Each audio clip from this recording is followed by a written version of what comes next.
Mind your decisions, I'm Presh Talwalkar.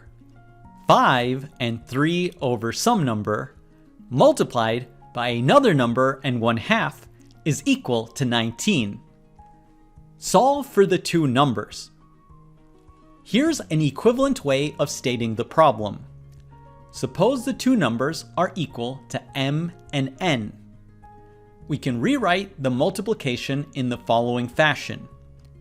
We want 3 over m to be a fraction in lowest terms, and we want n to be a whole number that's greater than or equal to 1.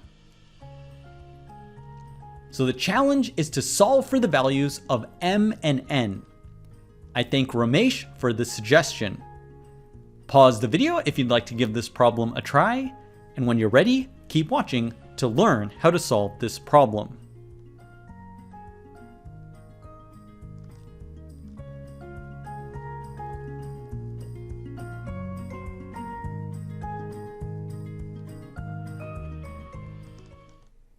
I will present one solution that uses algebra and another solution that uses inequalities. Let's get started with algebra. Let's start with this form of the problem. We will use a trick of rewriting each term in this product. Let's rewrite the first term in this product.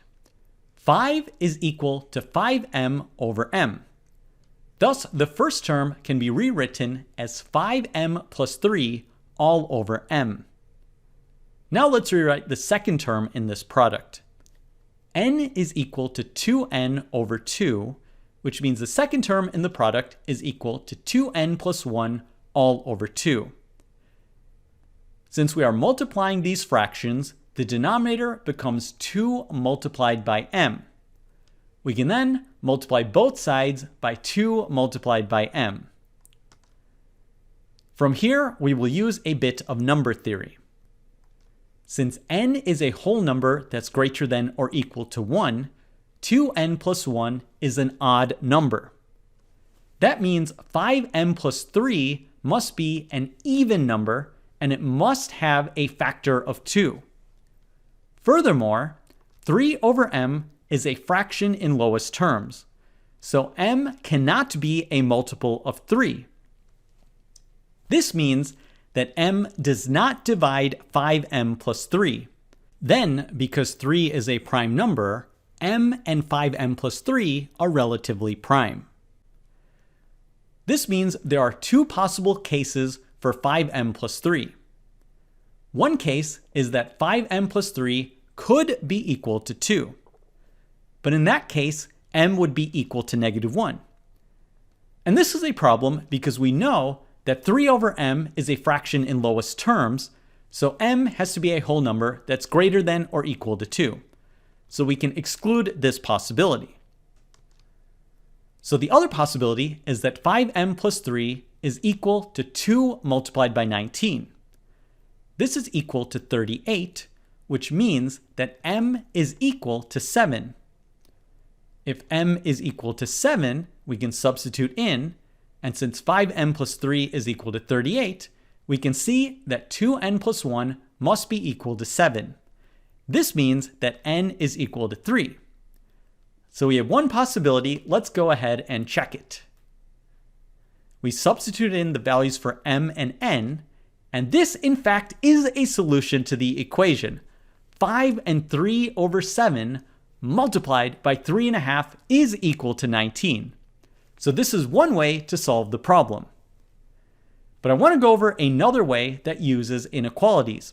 I actually figured this out after I went through the algebra, but I think it's an easier way, or at least a quicker way to solve the problem, so I wanted to present it.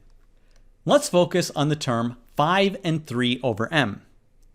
Notice that it's between 5 and 6. Also, all of these numbers are positive. So if we take the reciprocal of each term, we will flip the inequality sign. We can then multiply each term by 19. The upper bound is 19 over 5, which is equal to 3.8. The lower bound is 19 over 6, which is equal to 3 1/6. This means 19 divided by 5 and 3 over m must be something that has a whole number part that's equal to 3. This means that n is equal to 3, so we've immediately solved for the value of n. From here, we can substitute in. We then take 19 divided by 3 and 1/2. This is equal to 19 divided by 7/2, which is equal to 38 over 7, which is equal to 5 and 3 over 7. Thus, m is exactly equal to 7. And we've immediately solved the problem using inequalities. We get the solution that m is equal to 7 and n is equal to 3. Incredible! Thanks for making us one of the best communities on YouTube. See you next episode of Mind Your Decisions, where we solve the world's problems one video at a time.